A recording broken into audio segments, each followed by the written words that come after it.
Have you ever wondered if your phone was listening to you? Where you have a little conversation about something you want to buy and you see ads for it? Well, there's a mechanism behind it, and most of us have some kind of idea about it, about the fact that, these companies do have some information about us that helps them predict things, but there's a whole full mechanism behind it. And I'm going to explain that full mechanism in this episode. First of all, there is technology on ground that connects everything we do online to our person, to our device. There's something they call a tag. Most sites have tags and they incorporate it when they are coding their site, right? And this tag is something that follows you or records everything you do online. When you come to a website, for example, it's going to record how long you stay on the website, the device you're using, the browser, your browser history, the time you're on the site, how long it took, and all of that.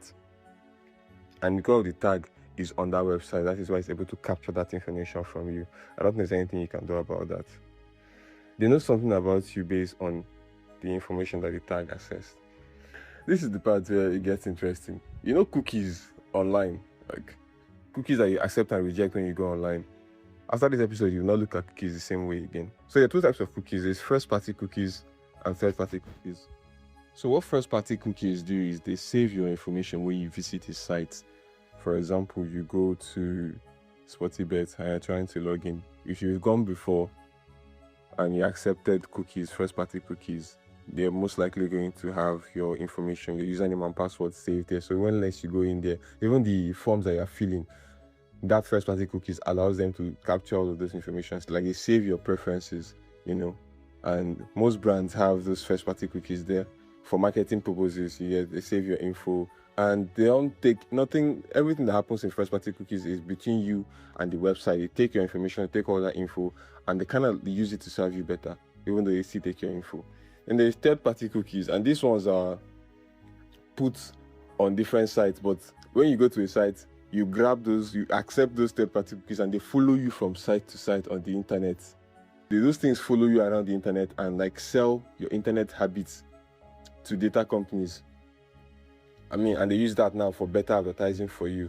And every site has from 5 to 30 third-party cookies that can be running. And different companies have cookies. That's why it's third-party. It's not the site. It's not you. It's not the site that you're visiting. It's just a third-party company that puts that tag or that cookie on that site. And there are plenty. Every site has cookies from several companies, 5 to 30. And you grab those cookies and they're following you all around the internet. Imagine all those cookies working to gather information about you. And they are very, very effective at it. Obviously, you can now see that there's some unethical, something doesn't feel right about this whole thing, right? And so because of that, Apple Safari was the first one to block third-party cookies from their sites completely. They did that. And then in 2021, they even started making sure that apps ask you questions like, can we track you across all other apps and devices? I'm sure you know that question in your iPhone. When you're trying to download a new app, they ask you if the app can track you and follow you across other devices and other websites and stuff like that. And 96% of people said no. Now that they were asked, 96% of people said no. To show that this thing wasn't really something we are there for. But then there's Google. Now, Google contains 65% of the global browser market. 65% of people who use browsers consistently use Google. And in 2022, they announced that they're going to phase out third-party cookies. And in 2023, and in 2024, and in 2025. Now, in 2025, they said that they're shifting strategy. They did not phase out third-party cookies. They kept on with it. But they also got $264 billion in ad revenue that period. So they need it. And that is why they did not phase them out. You feel me? Now, this whole thing is business. The ads themselves is their business. Selling your information to advertisers is one of their major businesses. And so most of these companies or these advertisers, even if Safari says we are not going to allow third-party cookies anymore, you cannot get this information you need on these users from our website anymore, all of them will run to whoever is allowing it, which is Google, who still has a large market share in terms of the browser market. a lot of these advertisers run to them, and so they're making serious bag from it. And so ethical reasons is not enough for them to just phase it out completely, because advertisers will take their money elsewhere. And right now, everyone wants eyeballs. Everybody wants to advertise to where it's moving and where it is going to convert. And Google are doing exactly that. They have the markets by the balls, basically. So there's a solution that this other company built. And so it's not like the cookies anymore, but it's called like a proprietary identifier. And that one sits on websites too, right? But what it does is like it's a system, it's a whole ecosystem that creates something unique, like a device fingerprint for your own device that doesn't go away. So it kind of like records things about your phone and sends it back to a huge mega system that now knows how to build a profile on you based on your phone and its behavior. And I'm telling you, what it records is crazy. It records everything: the Wi-Fi you're connected to, the weather, the language settings on your phone, everything that you can think of, right? It records all of that just to create a unique identifier for you, like a fingerprint that your phone has. Your browser type, your OS, your screen resolution, the time zone, your language setting, the font settings. It builds that profile on you on the back end of the system. Different. And also, it's not just your phone, no. Your smart TV. Your smart TV takes multiple screenshots per second and sends back to the system. Because if they have your location settings, they can tell which smart TV is in which house. So the system can predict, oh, this TV belongs to this person in this house. If you have somebody else in your house, because of that location proximity, it can determine, oh, these two people might be living together, or, and then even suggest you ads or suggest you things as a couple, or, that it creates a cluster. If you and somebody are together in the same place for a long time, it creates a cluster and tries to advertise to you people as a cluster, that kind of thing. To show you how maddening this thing is, there's a US company that produces, I think, TVs. They call them Vizio or Vizio. They say that their advertising business is much more profitable than selling the actual TVs that they sell. Deep that for a minute. Ladies and gentlemen, the Good Living Podcast is approaching 10,000 total streams on all platforms, and also approaching 400 Spotify followers. If you're not following the Good Living Podcast on Spotify or whatever channel you're listening on, please do that. You can try to share the episode. The one is not compulsory, but whatever you do to support us, we really appreciate. Let's get back to the episode.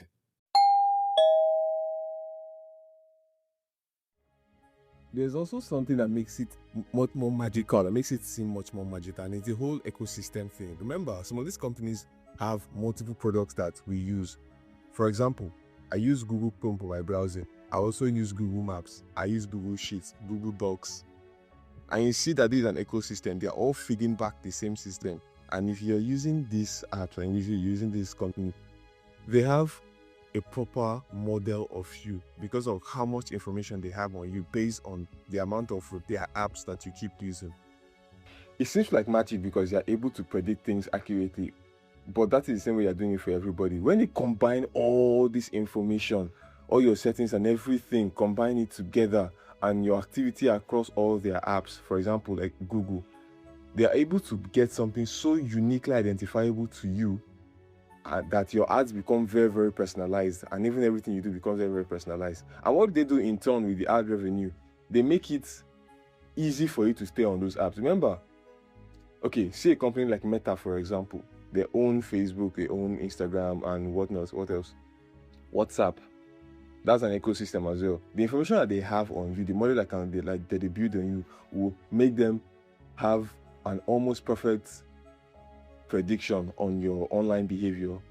And when they have that, they can easily serve you not just ads but videos that keep you on the app, because it's by you leaving your eyeballs on their apps and on their, what do they call it, on their platforms, and it's really leaving your eyes on their platforms that increases the chances of them advertising something to you, which is where their revenue comes from in the first place.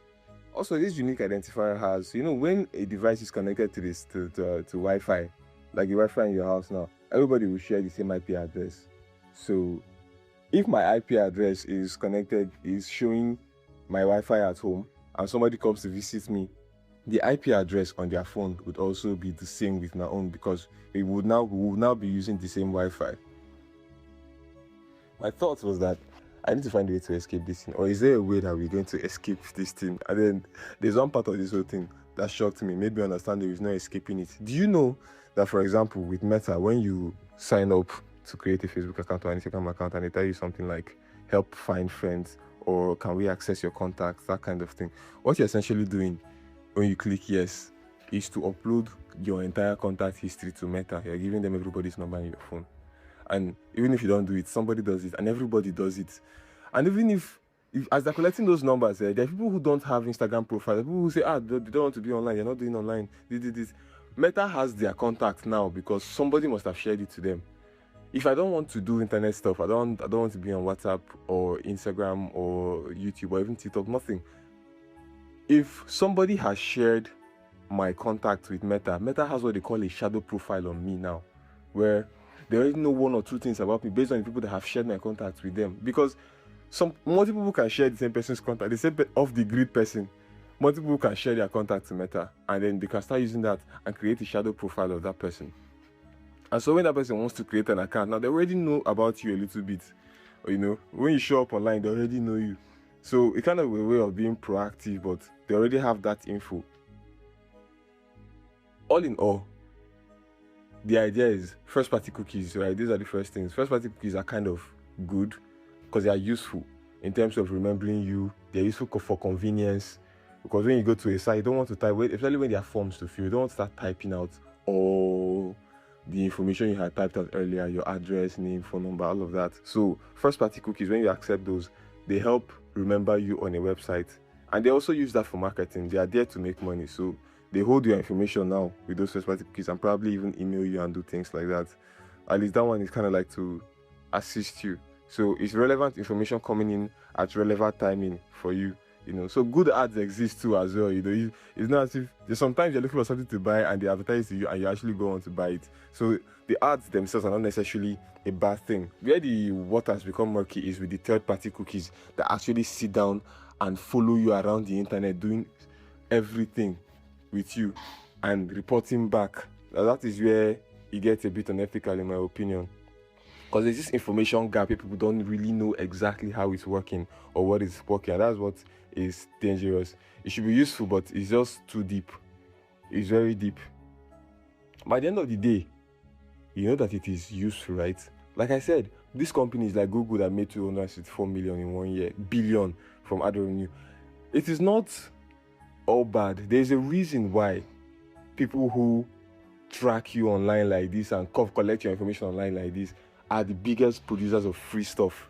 Look at Google, for example. Do you know how much it costs to maintain Gmail that almost everybody listening to this is using? Do you know how much it costs to maintain Google Maps, Google Docs, Gemini, all these free platforms that we use?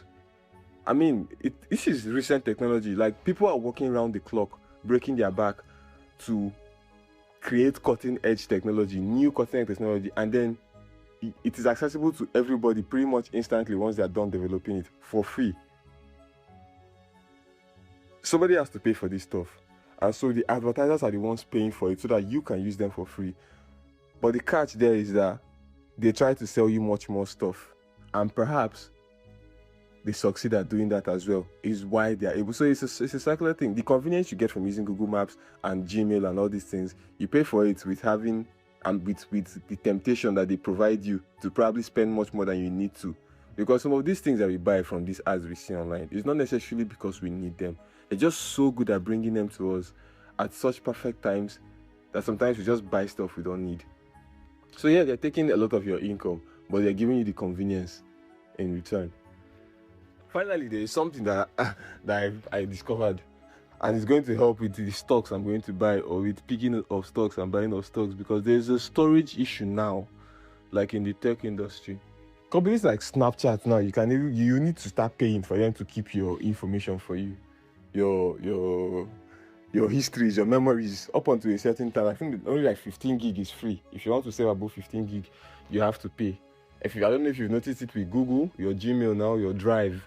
your files there, once it's less than 100 MB, I'll be 15 gig. What's less than 100 gig or 15 gig, you have to pay for Google One subscription so that they will keep your stuff. Everybody already knows about Apple now. Yeah, you have to buy alkaline storage and space. So storage is a big deal now in the tech field. And companies who provide storage like SanDisk and which other companies have. Anyhow, I checked publicly traded storage companies and I saw their stocks have been going up recently, to be honest. So you see the storage issue. Storage companies are selling storage at more expensive rates now.